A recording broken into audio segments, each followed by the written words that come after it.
Yasin बरोबी channel में आप सभी का स्वागत है। मैं आज आपके लिए राजकोट गुजरात से बोल रहा हूँ और लाजवाब क्वालिटी का केक का बेबी किटन लेकर आया हूँ जो ट्रिपल कोट में है। पर्शियन केक जिसको बोलते हैं, ये अवेलेबल है अभी मेरे पास। जिस भाई को चाहिए वो मेरा सीधा से कॉन्टेक्ट करें। और इसकी क्वालिटी आप देख सकते हो, इसका फेस और इसका वेदर देख सकते हो। ये अभी तो छोटा है, 2 मंथ का ही हुआ है, देख सकते हो। फिर भी इसका ग्रोथ और ऐसे में भी हमारे पास अवेलेबल ही रहते हैं। जिस भाई को चाहिए वो मेरे से सीधा ही कांटेक्ट करें। इसको पर्शियन केक बोलते हैं और मेरा राजकोट गुजरात से हूँ।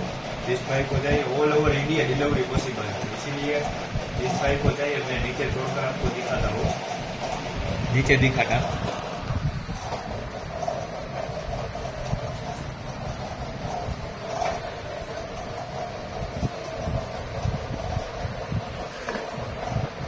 देख सकते हो ऐसी क्वालिटी के हमारे पास बेबी अवेलेबल ही रहते हैं और फुल्ली एक्टिव की गारंटी होगी। और मेल फीमेल जो भी चाहिए वो मेरे पास अवेलेबल ही रहता है। ये शायद फीमेल है, देख सकते हैं इसकी क्वालिटी।